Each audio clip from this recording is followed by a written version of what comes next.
양영태 TV의 양영태입니다. 오늘은 금요일입니다. 26일, 11월 26일. 김종인이 말이죠. 요 며칠 전에 한 얘기 한번 들어보십시오. 주접 떨다고 주접을 떨어놨던데 하고 윤석열 후보를 그렇게 비난을 했습니다. 나는 밖에서 돕겠다는 한 적 없다. 그렇게 밖에서 돕겠다고 주접을 떨어놨던데 언론에 하고 이런 식으로 비난했습니다. 근데 이 말버릇이 말이죠. 80대 되는 노정객이라는 사람이 비례대표만 5번 하고 비대위원장만 2번 했던 이 노정객이 정치 경험은 그게 전부 다입니다. 그 사람, 이 사람이. 어떻게 하다가 이런 사람의 비대위원장을 이 국민의힘에게 부여해가지고 국민의힘이 이 사람에게 부여한 거죠. 국민의힘 누군가? 그 당시에 심재철 원내대표인가요? 그분이 아마 김종인을 모시고 왔을 겁니다. 그래서 지난 날인데 지금 이분이 결국은 야권의 정권교체, 국민의힘의 대표를 지금 비판하고 있는 겁니다. 주접을 떨었다고. 말버릇이 어떻게 저렇게 더럽습니까? 나이살이 80 넘으신 분이 말하는 게 입에서 튀어나온단 말이 언론을 대놓고 주접을 떨었다? 윤석열이가 주접을 떨었습니까? 자기가 주접을 떨었죠. 들어온다 안 들어온다 뭐 한다 뭐 한다. 조건은 왜 붙여요? 자기가 대통령 나가는 겁니까? 그 이런 사람을 선대위원장으로 뽑으려고 했던 이준석이 그런 사람들이 바로 큰 문제, 정치적인 문제가 아닌가. 이준석이는 이제 자기가 뽑은 그 나는 국대대에서 뽑은 대변인들을 한테 잘 키웠구나. 누가 키웠어요? 자기가 키웠죠. 잘 컸구나 하면서 걔들이 지금 비판을 하고 있습니다. 선대위를 또 비판하고 있습니다. 전방위적으로 마지막으로 발악을 하는 거죠. 지금.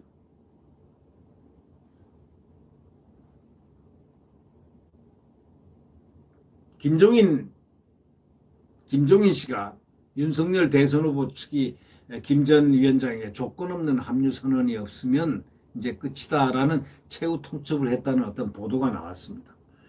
조건 없이 들어와라. 아니 선대위원장을 하려면 후보를 위해서 자기가 들어와서 총괄을 맡아달라 하면 총괄하면 되는 거지. 거기다 이런 조건 저런 조건 내가 뭐 마음대로 할 수 있어야 한다. 아니 여기 무슨 통치 권력을 접수하러 오는 겁니까? 안 그렇습니까? 이게 뭐 이상한 사람이에요. 나는 이 김종인이라는 사람이 어떤 구조적인 문제가 있는 사람인가 하고 생각해 보니까 권력욕이 대단한 사람이다.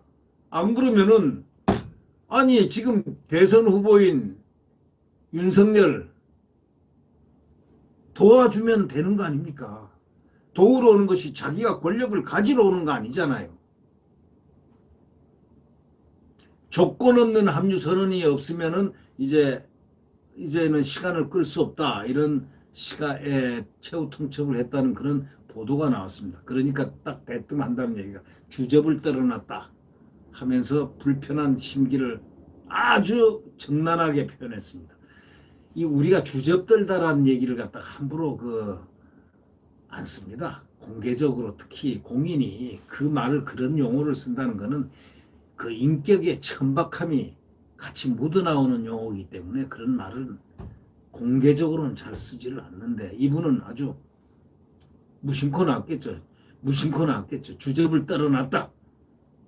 이렇게 했는데 이걸 보면서 저는 야 이런 수준의 사람 선대위에 안 오기 정말 잘했다. 이런 생각합니다. 김종인은 기자들과 만나서 뭐라고 그랬냐면 자신이 밖에서 돕겠다는 그런 보도가 나오는데 나는 밖에서 돕겠다고 한 적이 없다. 이렇게 얘기했습니다. 그럼 윤석열이가 밖에서 돕겠다고 한 그의 형식적인 말을 갖다가 한 말을 했다고 하지 안 한 말을 했다고 하겠습니까? 충분히 하고도 남을 그런 상황입니다. 둘이서 얘기하는데 아이 좀 들어와 주세요 하고 이제 윤석열 후보가 계속 좀 요청을 하고 하니까 나 안 들어가겠다. 뻗대기 하면서 나 밖에서 도울 테니까 뭐 이런 식으로 할 수 있는 얘기인데 또 이거를 갖다가 안 했다고 하면서 주접을 떨어놨다. 아니 윤 후보야 밖에 나와서 김종인 선대위원장이 밖에서라도 돕겠다는 그런 말씀도 했다. 그거 잘한 말이죠. 오히려 위에서 한 얘기인데 자기가 안 들어오겠다고 하고 밖에서라도 돕겠다 하니까 그 한 얘기를 주접을 떨어놨다. 그래놓고 안 했다. 그게 뭡니까? 홍준표한테 수사를 받은 사람 아닙니까? 수사를 받아가지고 김종인 씨가 그 수사를 받아가지고 홍준표를 갖다가 1년여를 갖다가 자기가 비대위원장에 있는 동안에 입당을 안 시켜 복당을 안 시킨 사람 아닙니까? 아주 무서운 사람이죠. 복수의 일념이 강한 사람이죠. 왜? 홍준표가 동아은행 사건으로 저분이 뇌물을 받아가지고 뇌물 혐의로 감방 갔다 온 사람이거든요. 그 수사를 갖다가 홍준표가 마지막에 한번 해서 아주 멋들어지게 자백을 받았다는 거 아닙니까? 예.